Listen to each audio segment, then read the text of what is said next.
नमस्कारः सर्वेभ्यः। श्रीमते रामानुजाय नमः। आழ்வார் எம்பெருமானார் ஜீயர் திருவடிகளே சரணம்.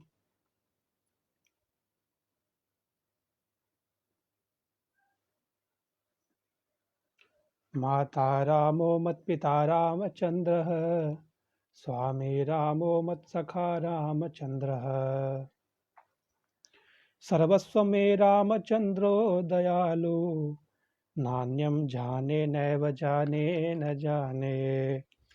दक्षिणे लक्ष्मणो यस्य, वामे च जनकात्मजा, पुरतो मारुतिः यस्य, तं वन्दे रघुनन्दनम्।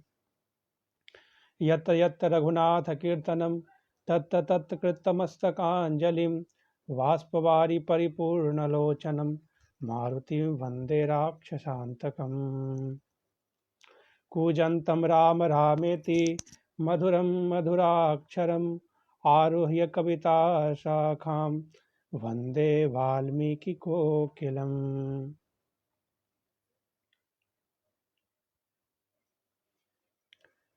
वेद्य वेद्ये परे पुंसि जाते दशरथात्मजे, वेदः प्राचेत सादासीत् साक्षात् रामायणात्मना। पितामहस्यापि पितामहाय प्राचेत सादासीत् फलप्रदाय।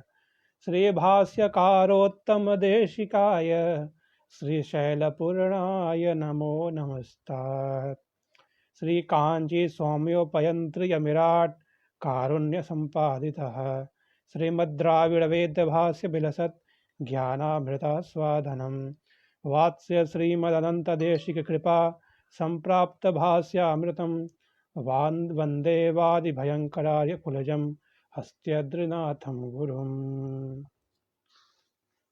पुण्यां भोजविकासाय पापध्वान्तक्षयाय च, श्रीमान् आविर्भूत भूमौ रामानुजदिवाकर। वन्दे रामानुजार्याय नमः परमयोगिने, यश्रुतिस्मृतिसूत्राणाम् अन्तःज्वरम् अशेषमत्। श्रीमते रामानुजाय नमः। श्रीमद्भर्वर महामुनिये नमः। श्रीमते रंगदेशिकाय नमः। तैत्तिरीय उपनिषद की श्रुति है, भीषा अस्माद् वातः पवते, भीषा देति सूर्यः, भीषा अस्माद् अग्निश्चन्द्रश्च, मृत्यु धावति पंचम इति। यानी कि वो जो ब्रह्म है, वो जो परम पुरुष परमात्मा है, भीषात् अस्मात् वातः यानी कि वायु उसके भय से कार्य करती है। भीषा देति सूर्यः, और सूर्य उसके भय से प्रकाश देता है। भीषा अस्मात् अग्निश्चन्द्रश्च, अग्नि और इंद्र आदि देवता उस ब्रह्म के भय से ही अपने कार्य करते हैं। और मृत्यु धावति पंचम इति, और मृत्यु उस ब्रह्म के अधीन है। मृत्यु उस ब्रह्म के भय से अपने कार्य को करती है। यानी कि वायु, सूर्य, अग्नि, इंद्रादि देवता, मृत्यु, ये सभी उस ब्रह्म के भय से अपने कार्य करते हैं। और ऐसे ही श्रुति हमें बृहदारण्यक उपनिषद में भी प्राप्त होती है कि उस ब्रह्म के भय से ही सारी सृष्टि कार्य करती है। जबकि इंद्र जैसा महावीर भगवद गीता में कहते हैं, चंचलम ही मन कृष्ण प्रमाथि बलवदृढ़, तस्यामहम निग्रहम मन्ये वायुरेव सुदुष्करः। यानी कि हे भगवान, इस मन को काबू करना तो वायु के समान दुष्कर है, लेकिन वो वायु भी वेदों के अनुसार उस ब्रह्म, उस परमात्मा, उस पुरुषोत्तम के भय से बहती है। अग्नि और इंद्र जैसे देवता भी उस परमात्मा के भय से कार्य करते हैं। ये भगवान का वीर्य गुण है।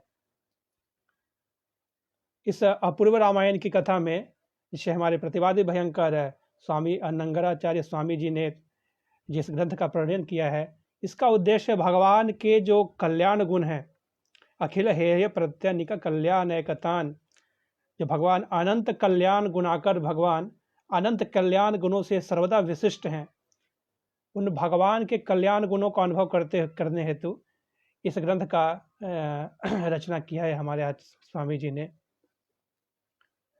जैसा कि हमने चर्चा किया था, वेद्य जो भगवान हैं वही राम के रूप में इस धराधाम पे आए हैं। जिस भगवान की हमने चर्चा की, जिससे भीषा देति सूर्य, सूर्य जिसके भय से प्रकाश देता है, भीषा अस्माद वातः यानी वायु जिसके भय से बहती है, इंद्रादि देवता जिसके भय से कार्य करते हैं, वो वेद्य भगवान, वो ब्रह्म स्वयं इस धराधाम पे राम के रूप में आए हैं। और भगवान राम की कीर्ति कहने के लिए स्वयं वेद 4 भाग में आए हैं रामायण के रूप में। यानी एक जो हमारे ब्रह्म है, जिसके डर से वायु आदि बहती है, जो उनका जो वीर्य गुण है, वो भगवान जब राम रूप में आते हैं तो जो 4 वेद हैं वो एक हो जाते हैं, और वो रामायण के रूप में वेद प्राचेत सादासी साक्षात रामायण आत्मना। पूर्व के भागों में हमने चर्चा की, जो प्रश्न पूछते हैं वाल्मीकि मुनि नारद महर्षि से, कौन सांप्रदम लोके गुणवान, गुणवान का अर्थ हुआ सौशील्य गुण किनमें है। तो भगवान के सौशील्य गुण की हमने चर्चा पिछले 3 भागों में की है, पिछले 2-3 भागों में, कि सौशील्य गुण का अर्थ है एक महत व्यक्ति के साथ, महत व्यक्ति का जो एक बड़ा व्यक्ति है उसका मंद के साथ घुल मिल जाना। निरंध्रेण संश्लेषः तस्याधिक्यम सौशील्यम, उस गुण का नाम सौशील्य है। तो भगवान यद्यपि परब्रह्म होते हुए भी इस धराधाम पे आते हैं जो सर्वथा निकृष्ट है, और यहाँ आकर वो गुह आदि वनवासियों से और चतुर्थ वन में उत्पन्न शबरी के मीठे जूठे बैर खाते हैं। राक्षस राज विभीषण हो या फिर वानर राज सुग्रीव हो, सबको न केवल अपना उन्होंने मित्र बनाया, जबकि सबको अपना कहा भाई। रामस्य आत्मसखा, ऐसा उन्होंने गुह के प्रति कहा है, निषाद राज गुह के प्रति। अब उस सौशील्य गुण के पश्चात जो दूसरा प्रश्न है, कौन सांप्रदम लोके गुणवान कश्च वीर्यवान, वीर्यवान कौन है। वीर्यवान का अर्थ है जो अत्यंत शक्तिशाली हो, जिससे शक्तिशाली संसार में कोई ना हो, जिसमें वीर्य हो, शौर्य हो, पराक्रम हो।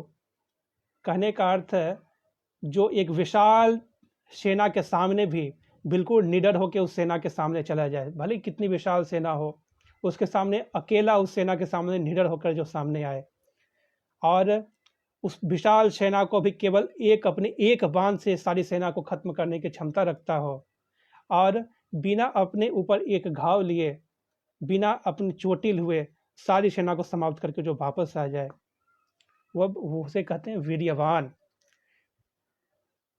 तो वाल्मीकि महर्षि ने पूछा कि कौन है गुणवान, तो श्री रामचंद्र जी हैं। कौन है वीर्यवान? ये 16 गुणों का प्रश्न किया है कि ये 16 गुण किसमें विद्यमान है। वस्मिन् सांप्रदम लोके गुणवान कश्च वीर्यवान चारित्रेण चको युक्तः सत्यवान दृढ़व्रतः धर्मज्ञश्च कृतज्ञश्च। ये 16 गुण किनमें प्राप्त होते हैं? तो नारद महर्षि का एक जवाब है, इक्ष्वाको वंश प्रभो रामो नाम जनः श्रुतः। तो इन 16 गुणों की चर्चा, इस 16 गुणों का अनुभव हमारे इस दिव्य ग्रंथ में है, जिसकी हम चर्चा कर रहे हैं। इसलिए हमारे वेदांत देशिक स्वामी जब अपने ग्रंथ की रचना करते हैं तो उस अपने ग्रंथ की शुरुआत में ही कहते हैं, जय जय महावीर महाधीर धौरेय देवासुर समर समय समुदित निखिल निर्जर निर्धारित निरवधि महात्म्य दस वदन दमित दैवत परिषदभ्यर्थित दाशरथि भाव दिनकुल कुल कमल दिवाकर दिविशदधिपति रण सहचरण चतुर दशरथ चरण ऋण विमोचन कोमल सुता कुमाव भाव कंचुकित कारणाकार कौमार केलि गोपायत कौशिकाध्वर रणाध्वर दूर्य भव्य दिव्यास वृंद वंदित प्रणत जन विमत विमथन दुर्ललित दुर्ललित तनुतर विशिख विताड़न विघटित विशारु सरारु ताड़का ताड़केय। इस प्रकार भगवान के वीर गुण का वर्णन करते हुए कहते हैं, जय जय महावीर। इस प्रकार से अपने ग्रंथ की शुरुआत करते हैं। और भावभूति ने भी अपने ग्रंथ का नाम दिया है महावीर चरित। इस प्रकार भगवान का जो वीर्य गुण है वो तो सर्वथा प्रचलित है। और हम वाल्मीकि रामायण के शुरुआत में ही देखते हैं भगवान का वीर्य गुण। समस्त जो देवता जो राक्षसों से त्रस्त हैं वो आकर भगवान की शरणागति करते हैं। एतस्मिन् अंतरे विष्णु रूपायतो महाद्युतिः शंख गदा पाणिः शंख चक्र गदा पाणिः पीतावासा जगत्पतिः वैनतेयं समारुह्य भास्करोस्तो यदम यथा तप्तहाटक केयूरो वंद्यमानः सुरोत्तमः। यानी भगवान जो शंख चक्र गदा आदि अपने पंचायुधों से अपने क्षीर सागर में है, वहाँ सारे देवता पधारते हैं और कहते हैं हमें रावण से हमारी रक्षा कीजिए। यहाँ गोविंदराज स्वामी कहते हैं शंख चक्र गदा पानी ही आश्रिता नाम रक्षणापेक्षायाम रक्षणोपकरण ग्रहणाय विलंबो माँ भूदिति सर्वता तैरुपेतः। यानी ये पंचायुध है भगवान के चक्र शंख गदा और खड्ग और सार्ग धनुष। इन सब का उद्देश्य क्या है? तदाश्रिता नाम भगवान के जो आश्रित हैं, रक्षणा अपेक्षायाम उनकी जो अपेक्षा है भगवान हमारी रक्षा करेंगे, उस अपेक्षा की पूर्ति हुए भक्तों के रक्षा हेतु अपने आश्रितों के रक्षा होते हुए हेतु भगवान ये पंचायुध धारण करते हैं। अस्फुरत सहस्त्रार शिखाते तीव्रम सुदर्शनम भास्कर कोटितुल्यम सुहृदसाम प्राण विनाश विष्णु चक्रम सदा हम शरणम प्रपद्ये। इस प्रकार पंचायुध स्तोत्र में भगवान के पांचों आयुध की वंदना की गई है, जिसे वैष्णवजन प्रातः काल उठ के इन पांचों आयुधों की वंदना करते हैं भगवान की। तो प्रथम वीर्य गुण जो समस्त देवता हैं, वो समस्त देवता स्वयं भगवान की शरण ग्रहण कर रहे हैं कि हे राम आप हमारी रक्षा कीजिए। और केवल रावण की तो बात ही क्या की जाए, ये तो सारे देवता तो रावण से त्रस्त हैं, लेकिन कार्तवीर्य अर्जुन जिसके 1000 बाहु थी, वो उन्होंने रावण को एक खिलौना बनाकर रख दिया था, वो कार्तवीर्य अर्जुन, उसका वध कर दिया परशुराम महर्षि ने। जैसे कि हमारे हनुमान जी और अंगद जी भी रावण को समझाते हैं, जानू मैं तुम्हारी प्रभुताई सहस्र बाहु संपरी लड़ाई। अरे तुम्हारी प्रभुताई जानता हूँ, सहस्र बाहु के सामने तुमने क्या वीर्य दिखाया था। और वो सहस्र बाहु यानी कार्तवीर्य अर्जुन परशुराम के सामने त्रस्त हो शक्तिशाली था, लेकिन रावण को भी त्रस्त करने वाला जो बाली है, बाली का वध भगवान राम ने किया। कार्तवीर्य अर्जुन का वध जिस परशुराम ने किया, वो परशुराम किसके सामने हारते हैं? तो सर्वप्रथम किसी क्षत्रिय के सामने हारते हैं, तो वो फिर भगवान रामचंद्र हैं। इस प्रकार भगवान के वीर्य गुण की हम चर्चा इस ग्रंथ में अनेक उदाहरणों के साथ की गई है।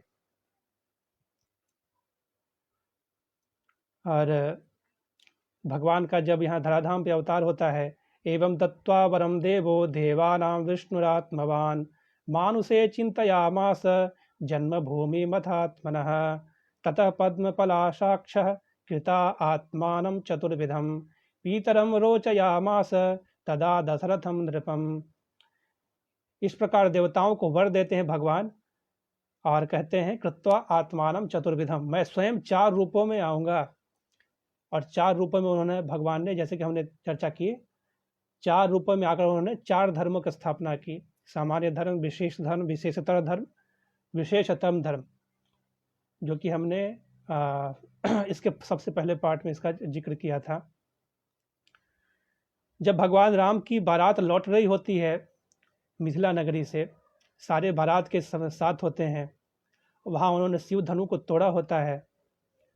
तो परशुराम जो महेंद्र पर्वत पे अपनी तपस्या कर रहे हैं, महेंद्रगिरी पे, वहाँ उन्होंने शिव धनु के टूटने की आवाज़ सुनी। जब शिव धनु के टूटने की आवाज़ सुनते हैं तो कहते हैं वो कौन सा ऐसे वीर हो सकता है जो शिव धनु को तोड़ सकता है, क्योंकि शिव धनु को तोड़ने वाला सिर्फ 2 ही व्यक्ति हो सकता है, या तो वो शिव हैं या फिर उनसे जो बड़े भगवान विष्णु हैं। क्योंकि शिव धनु का इतिहास ऐसा है कि 2 धनुषों की रचना की ब्रह्मा जी ने, एक धनुष दिया भगवान विष्णु को और एक धनुष दिया भगवान शंकर को। अब दोनों धनुष में ऐसा कहा गया समान शक्ति विद्यमान है। अब भगवान शंकर उस धनुष को लेने के बाद ऐसे गर्वान्वित हुए, उस धनुष को लेकर उन्होंने भगवान विष्णु को चुनौती दे दी, आइए हमसे युद्ध कीजिए। अब देखते हैं हम दोनों में श्रेष्ठ कौन है। तो भगवान विष्णु मुस्काए और वाल्मीकि रामायण का श्लोक है, तदा तो जम्भृतम शैवम धनुः भीम पराक्रमम हुंकारेण महादेव स्तंभितो अथ त्रिलोचनः। यानी भगवान विष्णु ने अपना धनुष उठाया भी नहीं, सिर्फ हुंकार मात्र किया। हुंकारेण, हुंकार करने मात्र से महादेव का जो धनुष है और स्वयं महादेव दोनों स्तंभित हो गए, बिल्कुल शिथिल से पड़ गए, और धनुष भी उनका शिथिल हो गया। इस प्रकार महादेव ने माना कि आप श्रेष्ठ हैं, हमें ज्ञान हो गया, हमें अज्ञानता बस आपसे भूल की थी। और वो शिव धनुष चूंकि स्तंभित हो गया तो किसी काम का नहीं था, उसे महाराज जनक के जो पूर्वज थे उनके पूर्वजों को वो धनुष दे दिया गया। अब वो धनुष महाराज जनक के पूर्वजों से होते हुए महाराज जनक के पास आया। वो धनुष किसी से हिलता तक नहीं था, लेकिन सीता जो जगत जननी है उन्होंने उस धनुष को आराम से हिला डुला लेती थी। तो उन्होंने प्रण लिया कि जो भी इस धनुष को हिला देगा या उसे प्रत्यंचा चढ़ा देगा, उससे मैं अपनी पुत्री का विवाह करूंगा। जो भी राजा आते थे, राजा जनक उन्हें यह धनुष दिखाते थे, लेकिन कभी आज तक कोई धनुष को हिला नहीं पाया था। जब विश्वामित्र राम को लेकर आते हैं तो उन्होंने राम से भी कहा आप भी ट्राई कर लीजिए एक बार, लेकिन भगवान राम ने छुआ तो वह धनुष तो टूट गया। तो ऐसा जो घनघोर धनुष उनके परशुराम आते हैं, यदि वो स्वयं विष्णु हैं या फिर शिव हैं, तो शिव तो आएंगे नहीं, क्योंकि शिव से ही तो धनुष वो स्तंभित हुआ है। तो शिव धनुष को लेने क्यों आएंगे? तो क्या भगवान विष्णु आए हैं? तो सोचते हैं क्यों ना परीक्षा ले ली जाए। तो बारात लौट रही होती है और यहाँ बीच में जनक जी दशरथ आदि के सामने भगवान परशुराम पधारते हैं, और इसका वर्णन वाल्मीकि रामायण में बिल्कुल अद्भुत काव्य में हमारे वाल्मीकि महर्षि ने किया है। एक बिल्कुल घनघोर अंधेरा सा छा जाता है, धूल की आंधी आती है, सारे पक्षी यहाँ से भागने लगते हैं। तेषां संवदतां तत्र वायुः प्रादुर्बभूवः कंपयन् पृथिवीं सर्वां पातयश्च द्रमां क्षुभान्। यानी पृथ्वी कंपित होने लगती है। भगवान परशुराम वहाँ आ रहे हैं, पृथ्वी कंपित होने लगती है, धूल इतना फैलता है कि सारे अंधेरा छा जाता है, सूर्य की रोशनी नहीं आ रही होती है, सारे पशु पक्षी दौड़ दौड़ के चिल्ला चिल्ला कर भाग रहे होते हैं। तो सभी सोचते हैं ऐसा कौन आ रहा है कि ऐसी अनहोनी हो रही है। आप इसे क्षमा कर दीजिए, आपने तो प्रण लिया है कि आप किसी क्षत्रिय से युद्ध नहीं की हत्या आप नहीं करेंगे, और आपने ये भी प्रण लिया है कि आपने ये समस्त भूमि को जीतकर कश्यप ऋषि को दान कर दिया। आप दोबारा युद्ध करेंगे भगवान, हमारे पुत्र पर दया कीजिए। लेकिन परशुराम ने दशरथ की एक न सुनी, कहा कि चलो राम, तुम अगर तुमने शिव धनुष को तोड़ा है और मेरे पास ये विष्णु का धनुष है, क्योंकि हमने चर्चा की जो दो धनुष निर्माण किए थे ब्रह्मा ने, एक शिव जी को मिला और एक भगवान विष्णु को मिला। शिव जी का धनुष तो भगवान विष्णु के हुंकार मात्र से स्तंभित हो गया, शिथिल हो गया। वो शिव धनु के पारंपरिक रूप से जनक जी के पास आया, उनके पूर्वजों ने उसकी रक्षा की। और जो विष्णु धनु था वो जमदग्नि आदि ऋषियों से होते हुए परशुराम के पास आया, और वो परशुराम के पास सुरक्षित था। वो धनुष उन्होंने राम जी को दिया कि इस धनुष के तुम प्रत्यंचा चढ़ाओ। मेरे मन में संदेह है कि तुम कहीं विष्णु ही तो नहीं हो, अगर तुमने प्रत्यंचा चढ़ा दी तो मैं जान जाऊंगा तुम विष्णु ही हो। तो इस शिव धनु पे तुम, इस विष्णु धनु पे तुम प्रत्यंचा चढ़ाओ और मुझसे युद्ध करो। भगवान राम प्रत्यंचा चढ़ा देते हैं, फिर कहते हैं मैं ब्राह्मणों से क्या युद्ध करूंगा। अब कहिए मैं इसके ऊपर बाण का संधान करूं। तो परशुराम जी पहचान जाते हैं कि कोई सर्वेश्वर भगवान है, जिसकी हमने चर्चा की। वीर्य गुण ऐसा है कि भीषा तस्मात् वातः, जिनके डर से वायु बहती है, भीषा देति सूर्यः, जिनके भय से सूर्य प्रकाश देती है, जिनके भय से अग्नि कार्य करती है, जिनके भय से इंद्रादि देवता कार्य करते हैं, उस भगवान से क्या युद्ध करेंगे परशुराम। परशुराम वंदना करते हैं, अक्षयं मधुहंतारं जानामि त्वां सुरेश्वरं धनुषो अस्य परामर्शात् स्वस्तु तेयस्तु परंतपः। यानी हे अक्षय, मधुहंता, यानी मधु नाम की दैत्य की हत्या की थी भगवान विष्णु ने। अक्षयम मधुहंतारम, हे मधु को मारने वाले, और हे अक्षय, अक्षय का अर्थ है निर्विकारम, यानी जो ब्रह्म है, जो निर्विकार हैं, आप वो स्वयं परमात्मा है। अक्षयम मधुहंतारम जानामि त्वाम सुरेश्वरम, हे सुरेश्वर, हे देवताओं के भी देवता, मैं आपको पहचान गया।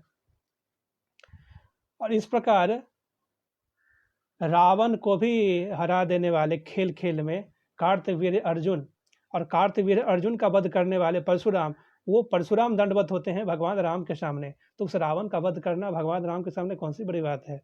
भगवान राम के जन्म का प्रायोजन केवल, जैसा हमारे आचार्य करते हैं, रावण का वध नहीं है, बल्कि जन्म का प्रयोजन है भगवान के जो विभिन्न दिव्य गुण हैं, उन दिव्य गुणों का प्रकाशन, शौशल्य गुण का प्रकाशन, और लीला मात्र ही भगवान का उद्देश्य है।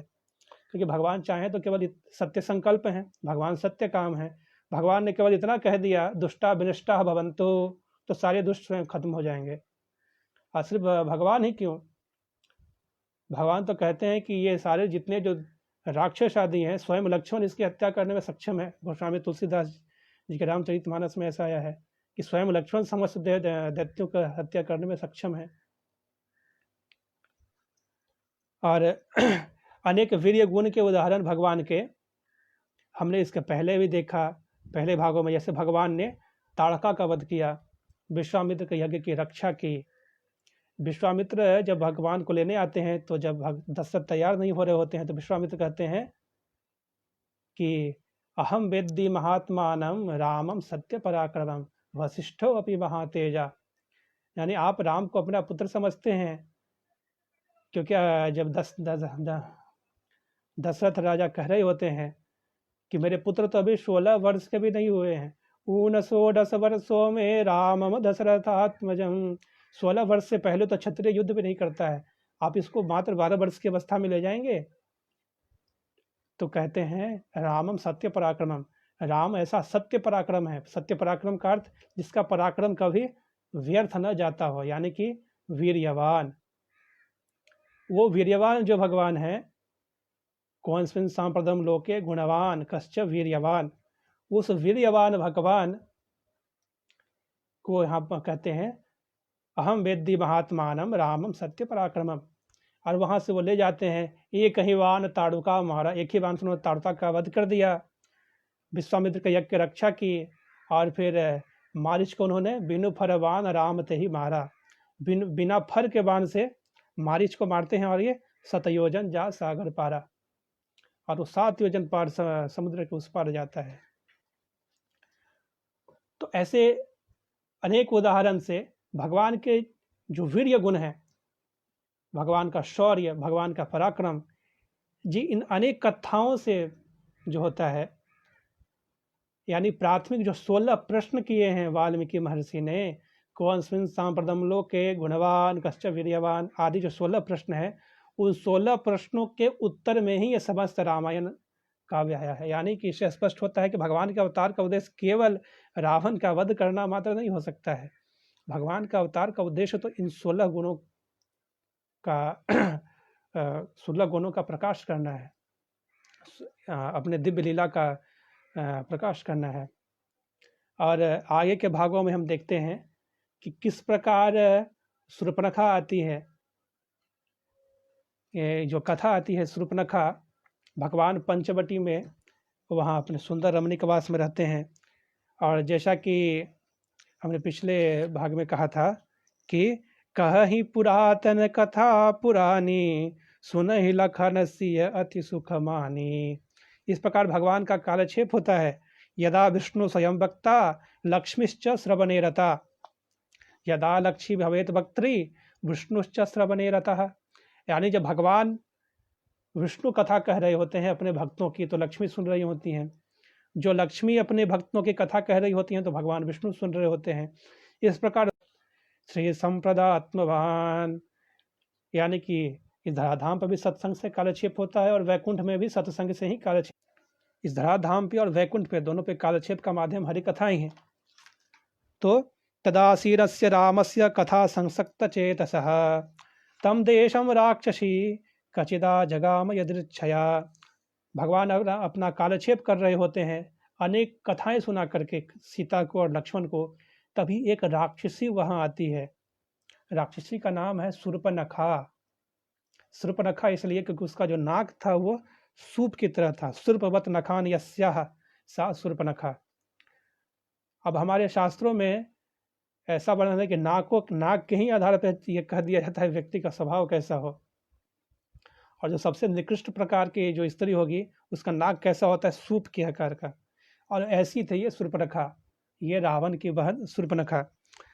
और यहाँ पर वाल्मीकि महर्षि अपनी काव्यमयी भाषा में उपहास करते हैं शूर्पणखा का।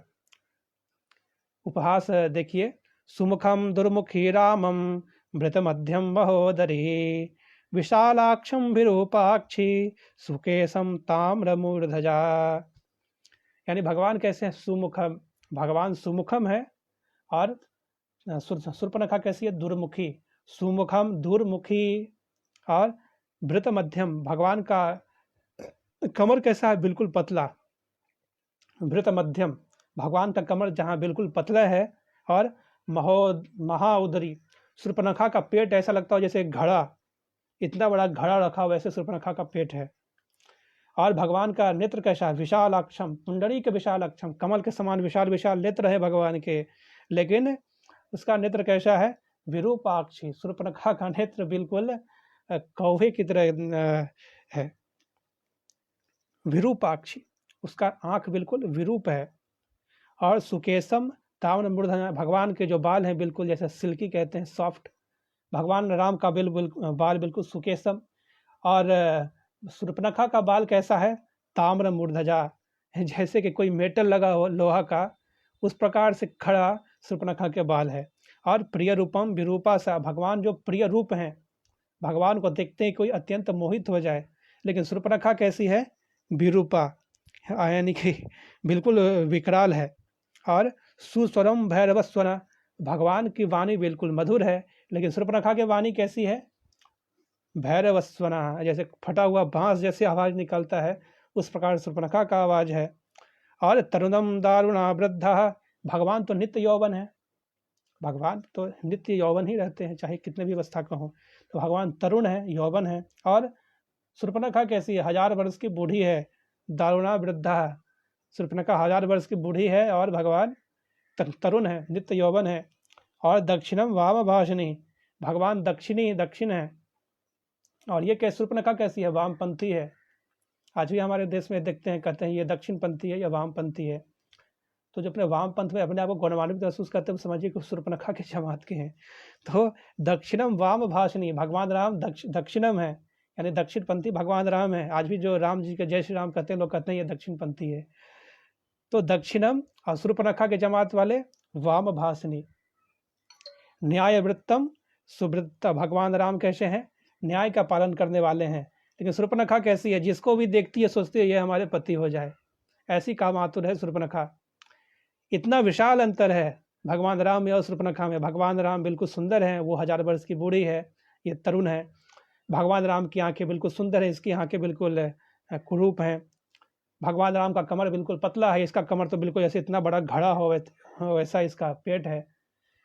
और लेकिन इतने के बावजूद भी शूर्पणखा सामने आती है भगवान राम के सामने और कहती है, तो सम पुरुष न मो सम नारी, तुम्हारे समान पुरुष नहीं है और मेरे समान नारी नहीं है, इसलिए आप मुझसे विवाह कर लीजिए। तो भगवान और फिर ये इससे क्या डरते हुए, सीता को तो मैं ऐसे ही खा जाऊंगी और लक्ष्मण को तो मैं ऐसे ही खा जाऊंगी, सीता को खा जाऊंगी, लक्ष्मण को खा जाऊंगी। तो भगवान को प्राप्त करने का जरिया क्या है, भगवान को प्राप्त करने के लिए जैसा हमारे आचार्यों ने कहा है, महालक्ष्मी का पुरस्कार अत्यंत आवश्यक है। क्योंकि प्रथम जीवात्मा को महालक्ष्मी की शरणागति करनी चाहिए, आचार्य की, फिर महालक्ष्मी की, और महालक्ष्मी के पुरस्कार से भगवान की प्राप्ति होती है। पुरस्कार यह है, पुरस्कार का पुरुषम करोति इति पुरुषकारः, भगवान में जो कारुण्य गुण है, वो कारुण्य गुण क्यों है, क्योंकि वो हमेशा महालक्ष्मी के साथ होती हैं। नृत्यत्वम नित्य योगम समुचित गुण जातम, समुचित गुण भगवान के, भगवान ने एक ऐसी लीला की है कि भगवान की शरणागति का जरिया क्या है, महालक्ष्मी, महालक्ष्मी के से ही वो शरणागति स्वीकार करते हैं। और फिर लक्ष्मण कौन है, लक्ष्मण जीवाचार्य हैं, लक्ष्मण स्वयं रामानुज हैं, राम के अनुज यानी रामानुज। तो वो कहती है लक्ष्मण को खा जाऊंगी, सीता को खा जाऊंगी। तो भगवान ने कहा ऐसे मुझे कैसे प्राप्त करेगी। शूर्पणखा सूर्पनखा सिर्फ राम से प्रेम करती थी, दुर्गति हुई। रावण ने सिर्फ सीता से प्रेम किया, दुर्गति हुई। वैष्णव सीता राम से प्रेम करते हैं तो उनकी सदगति होती है। हमारे धर्म में ये नहीं कहते रेस्ट इन पीस। क्रिश्चियन में यह धारणा है, आज हम लोग भी कहने लगे हैं, may his soul rest in peace. Rest in peace का अर्थ क्या है? आत्मा को, मतलब जीवात्मा को वो क्या करते हैं, ऐसे सुला देते हैं और एक जजमेंट डे आएगा। जजमेंट डे के दिन जीसस क्राइस्ट आएंगे और जजमेंट सुनाएंगे, इसको स्वर्ग मिलेगा, नरक मिलेगा, क्या मिलेगा। अब कोई पुनर्जन्म भी नहीं है कि इसको दूसरा मौका मिलेगा। ऐसे कृपालु हैं जीसस क्राइस्ट के पुनर्जन्म भी नहीं देते हैं, एक बार जो गया सो गया। लेकिन हमारे यहाँ रेस्ट इन पीस की अवधारणा नहीं है। आत्मा तुरंत मृत्यु के बाद या तो इस लोक में जाएगी या उस लोक में जाएगी, ये शरीर ग्रहण करेगी। और ऐसा नहीं है एक गलती के बाद भगवान ने कहा कि अब तुम परमानेंट नरक में जाओ। भगवान बार बार सृष्टि करते हैं, बार बार मौका देते हैं। हमारे सनातन धर्म में हमारे ब्रह्म का कारुण्य है। ऐसा कारुण्य क्या किसी और अन्य धर्म में दिखता है? तो इस प्रकार सूर्पनखा आती है तो भगवान कहते हैं पहले लक्ष्मण के पास जाओ, क्योंकि लक्ष्मण के पास, क्योंकि जो जीवात्मा भगवान के पास सीधे नहीं आ सकता है। भगवान के पास आने का जरिया है कि वो जाए आचार्य के पास, आचार्य से रास्ता दिखाएंगे भगवान का। तो ये लक्ष्मण तो जीवाचार्य हैं, तो भगवान कहते हैं तुम लक्ष्मण के पास जाओ और लक्ष्मण तुम्हें मेरे पास भेजेगा। क्योंकि लक्ष्मण भी अकेला, हमारे तो यहाँ पत्नी में लक्ष्मण तो अकेला है, बिना पत्नी का है, जाओ लक्ष्मण के पास। अब उसका देखिए प्रेम कैसा है राम के प्रति। राम के प्रति प्रेम था, अब लक्ष्मण के प्रति हो गया। ऐसी कामातुर है कि जो पुरुष मिल जाए। 1000 वर्ष की बुढ़िया उस सूर्पनखा लक्ष्मण के पास जाती है। लक्ष्मण कहते हैं कि मैं तो दास हूं। सोच के देख लो, दास के साथ रहने पर कभी सुख मिलता है? तो तुम मेरे पास नहीं, तुम राम के पास ही जाओ। अब सूर्पनखा बिल्कुल क्रोध से लाल हो जाती है, तुमने मेरा अपमान किया, ला मैं सीता को ही खा जाऊंगी। अब वो सीता को खाने के लिए जाती है। अब भगवान की प्राप्ति होती है सीता से ही, बिना सीता के भगवान की प्राप्ति हो नहीं सकती है। इसका विस्तार हम कल चर्चा करेंगे। कहती है सीता को ही खा जाएंगी। तो फिर भगवान आदेश देते हैं कि हे लक्ष्मण जाओ। इत्युक्तो लक्ष्मणस्तस्याः क्रुद्धो रामस्य पश्यतः उद्धृत्य खड्गम चिच्छेद कर्णनासे महाबलः। इसको विरूप कर दो लक्ष्मण। विरूप कैसे किया? अपना तलवार निकाला और उसका नाक और कान काट दिया और वहां से दौड़ते हुए जाती है सीधा अपने भाई खर और दूषण के पास, जो जन स्थान में रावण का प्रतिनिधि था, वहां धाम से आती है। और अगले भाग में हम इसकी चर्चा करेंगे कि 14,000 की सेना, खरदूषण जैसा महाबली, खरदूषण रावण के समान बलवानी था। और खरदूषण मोसा बलवंता ते ही को मार सके भगवंता। मेरे समान बलवान को भगवान के सिवा कौन मार सकता है, ऐसा रावण कहता है। ऐसे खरदूषण की 14,000 के सेना को भगवान राम ने अकेले एक क्षण में संहार कर दिया। एकश्च राम धर्मात्मा कथम युद्धम भविष्यति। सारे ऋषि सोच रहे हैं कि एक राम, एकश्च राम धर्मात्मा, एक राम धर्मात्मा, युद्ध कैसे होगा? यहाँ 14,000 की सेना है और रावण के समान बलवानी खर और दूषण है। लेकिन उस भगवान राम ने उस 14,000 की सेना का अकेले संहार कर दिया बिना लक्ष्मण की सहायता के। तो भगवान के इस वीर्य गुण की चर्चा हम अगले भाग में करेंगे। जय श्रीमन्नारायण। तच्छन्नो रावृणीमहे गातुं यज्ञाय गातुं यज्ञपतये देवीं स्वस्तिरस्तु नः ऊर्ध्वं जिगातु भेषजं शं नो वस्तुधिपदे शं चतुष्पदे। हरि ओम। शांति शांति शांति ओम। आழ்வாரும் பெருமானார் ஜிய திருவடிகளே சரணம்। श्रीमद् वरवर मुनये नमः। श्रीमते रंगदेशिकाय नमः।